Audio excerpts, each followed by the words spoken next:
when talking about LLMs, how they can be used to assist professionals as a co-pilot.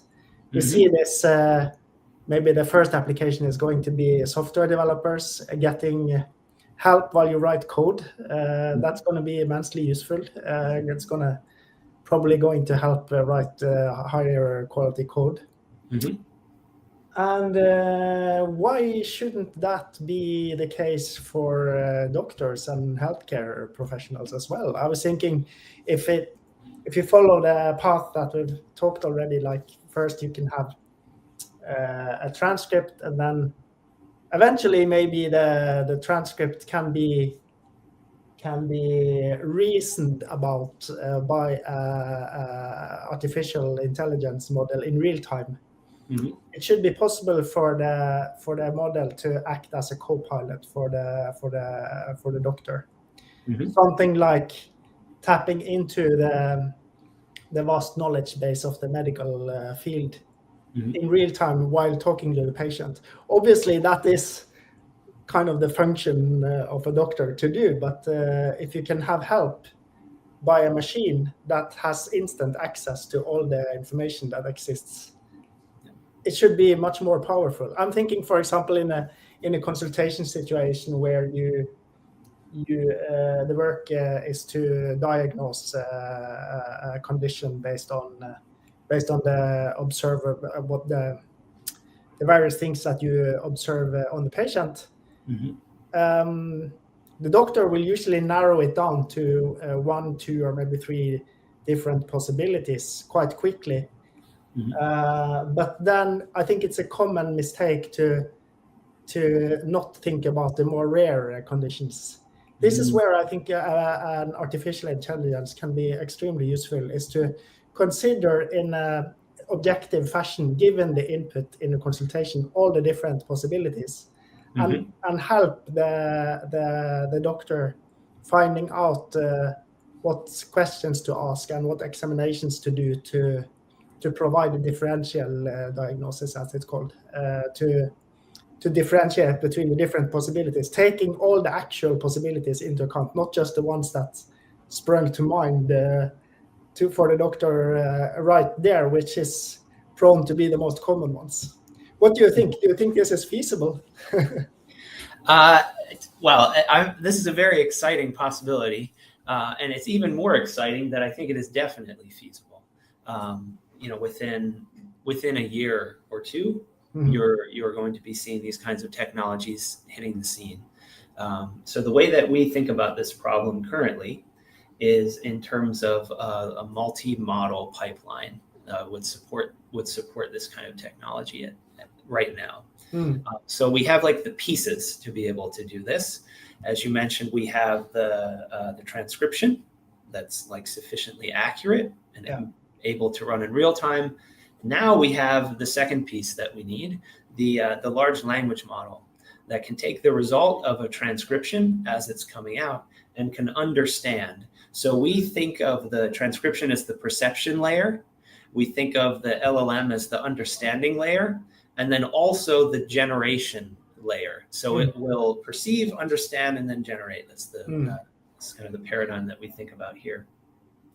And these kinds of systems right now are going to be built in a couple of different components. So we have the ASR system, we have the LLM, which in real time would be taking in the transcription of the conversation between doctor and patient, understanding that, and then taking actions. You could train them specifically to take actions. And in this scenario of a co-pilot, the LLM would be trained to look things up in a knowledge base or trigger a system that would look things up in a knowledge base. And as you mentioned, one of the limitations that we have as humans is very similar to machine learning models. We're biased by our training data. Yeah. So we have, based on our experiences and knowledge in the world, specific things that we will key in on. Like for a doctor, they'll probably have a very strong distillation process where they'll immediately think of a couple of most likely And it happens very naturally. If you're a general practitioner, for example, 90% of the cases you get will be the same 5 to 10 different conditions. So you naturally gravitate towards them, and at some point stop considering all the rare ones. Totally, that's right. And so this is one of the really interesting capabilities that an AI system would give you, as you said, the ability to consider like all possible solutions to the problem, but diagnoses, even the rare ones, and be able to spot patterns that a human would not be able to spot. So this is the other, one of the other reasons why AI works so well and can do things that humans cannot necessarily do. So that they do basically very, very complex pattern matching. And so, in this scenario of a copilot, I think that the tools are basically there, the components of this system are there, and people will start to build this kind of system that can provide value to doctors in real time. Now, one of the challenges there, though, is the real-time aspect of this. So that will be like probably the biggest one of the bigger technical challenges that people will have to solve in the near term. Right, because currently this wouldn't be feasible with current technology, just because it would take too long time to process to get the results. Yep, that's right. So basically, the doctor would get the data from the AI, but it would happen after the consultation, not during it. That's exactly right. So one thing that you notice when you use real-time transcription systems is that if the latency is, say, like 500 milliseconds or more, humans can detect the delay immediately. So you have to have latency below a certain level. So it's actually a very, very small time scale. So your technology has to be very fast, able to deliver results within 500 milliseconds. And then you won't be able to perceive the delay. When the delay gets to seconds, a co-pilot system that's supposed to be operating in real time is no longer operating in real time. It's lagging. And it would be very difficult to interact with the technology in that scenario. And so you need your real-time system to be giving you back results almost immediately. And in order for that to be true, every component of the pipeline has to be blazingly fast. Right. And right now, the biggest bottleneck, actually, depending on which ASR carrier you're using, the transcription could be a bottleneck. Deepgram is very, very fast, so we have like nearly instantaneous real-time transcription. And then the LLM is the other thing you have to address. You need to make that fast. In order to make that fast, you can't be using an LLM. You have to be using an SLM. A much smaller language model that's. Okay, so it's an SLM is a small language model as opposed to a large language model. Yep, that's right. I think we need to change the conversation around LLMs, and we need to be talking about SLMs. Okay, that's really what people want and need. And they're just faster, smaller, and faster and more nimble. Is that the pro? Yep, that's the idea, and fit for a particular purpose. So, these SLMs, you would not be using them to write an email or to write a play or to write poetry or something like this. They'd be doing perception and understanding of a doctor-patient interaction, and they'd be doing a lookup into a knowledge base. They'd be trained specifically for these tasks, and therefore, like, you could use a significantly smaller model to do this. You don't need the same amount of capacity that you get with an LLM. Is this something you're working on, or who would be the type of? I guess if the large tech companies are focused on going in the general artificial intelligence direction, who would be the actors that would be the natural ones to focus on these SLMs? I would say any company that is trying to solve real business problems for particular use cases at scale it should be working on SLMs, and Deepgram is one of those companies. So yeah, for sure. That's awesome. That's awesome. Yeah. Cool. Yeah. So I actually had this this idea that I was kind of envisioning I've seen so many of these telehealth consultation situations where the doctor is talking to the patient. So the kind of system that I'm envisioning is an artificial intelligence thing is listening to the consultation, deriving meaning out of the consultation, and kind of annotating on the screen while the patient and the doctor is talking. For example, providing a list of potential diagnoses, and then the doctor can interact with them to bring up what are the typical questions that they need to ask to differentiate between this and the other diagnosis, for example. This should be doable within a few years then. Oh yes, I think so. I think maybe even within 1 year. Okay, that's awesome. It's a fairly aggressive timeline, but it's possible. Yeah, yeah, it's possible. 1 to 2 years, I think these kinds of systems will be coming out. Yep. Fantastic, but it would be it would be fairly specialized. Like you probably have one such system for general practice, and one for pediatry, and one for geriatry, and the different specialties within healthcare has many peculiarities. So you probably need to have different systems for each area. Yep, I agree. This is something that Deepgram has been tackling, this kind of customization problem, since it's like early on when the company was founded.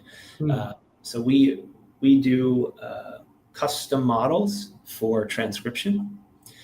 We have found that only in the domain of transcription, but this applies to other kinds of problems as well, including the problem we're talking about, is that customers in different industries, and then in sub specialities within a particular industry, will have specialized aspects in their data that are not easily modeled or accurately modeled by a general model that's been trained on a broad swath of data. So the way people always start building models in machine learning is they build general models first, because models need to see lots of data to become highly accurate. This is like one of the limitations of machine learning, generally speaking. So you build a general model first, and then you specialize it to do smaller scale tasks and to work on particular kinds of data. So you can imagine taking a general transcription model that's been trained across all kinds of different domains, then you specialize it to phone calls or meetings, and then you specialize it to telehealth consultations by training only on that kind of data. And there's a number of reasons why you want to do that. The vocabulary that's involved in those kinds of interactions has a lot of specialized terms in it. So you allow the model to learn those terms in this specialization training. And then it also adapts to the particular audio conditions. And so we found that this like general to highly specialized paradigm is very important. Lots of businesses need that. So we've been training what are called custom ASR models for particular customers, where we start with our general model that's been trained on a very large amount of data. We specialize it to a use case model, and then we take that use case model and train it on like very, very small amounts of data from the customer to produce the custom ASR model that they would then deploy specifically for them. The same paradigm will apply in these Copilot systems. When you're just going to be specializing each component of the model in the same way. Yeah. Yep, I agree. That is awesome. So we're moving towards the end, but I have another subject that I just wanted to touch lightly on, and that is language. So I've been impressed myself with ChatGPT and its ability to communicate in different languages. Even my own native language, which happens to be Norwegian, which is a very small language, and we are here in Norway. We are not used to being spoiled with technology that can speak our language. But ChatGPT can communicate perfectly with me in Norwegian, and that is really, really impressive. So makes me think that language, which still is a problem in healthcare, it should really not be a problem anymore. It should be possible to have technology that can easily translate in the communication between a doctor and a patient, where the common situation is that the doctor speaks one language and the patient speaks natively a different language. And even though they can speak some of the doctor's language, most of the time they want to have an interpreter, because it's really important to get it right. Like, these are not casual interactions. It's an important conversation. So ideally, the technology should be able to solve this for us. We should get maybe closed captions or some kind of translation of what's being said into our own language. Totally agree. The trajectory of machine translation is kind of like similar to summarization in the sense that the models were not very good for a long time, and then over time, very large public data sets to do machine translation became available, and you had models that were better, like a Facebook model called M2M100 that can translate between hundreds of different languages. But for many of those language pairs, the quality is not great. If you ask native speakers of that language or of both of those pairs of languages. And so even the best machine translation models up until the last couple of years were not great.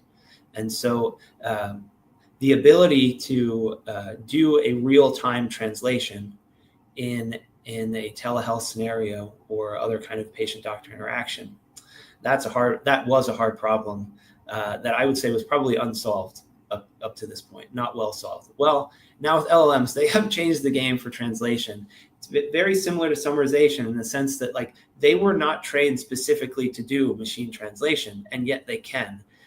It's incredible just by having seen, text in many different languages from the internet, and the fact that, like, the model forms an internal representation of the semantic content of what's being said that's sort of independent of language, and is then able to transform that and then export it out into a particular writing system effectively is incredible. It's one of the capabilities that's kind of like the magic of LLMs.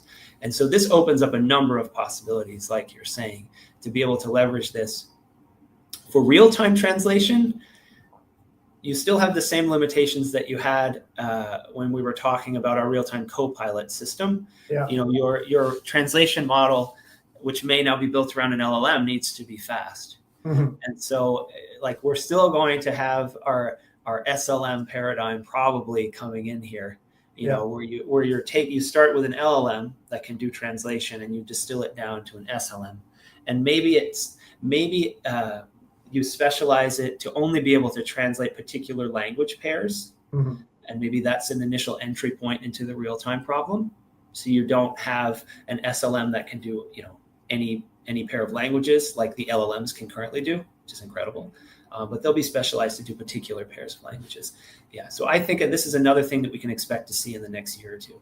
Yeah. It's going to be like a game-changing technology. And then there's probably, thinking about it, there's probably, like, you when you translate from one language to another, you kind of need to hear a little bit of the context before you can properly translate. So it's never going to be, translation like that is never going to be completely real time. It has to listen to the full sentence sort of before it can translate, because maybe the ordering of the words is completely different in the other language.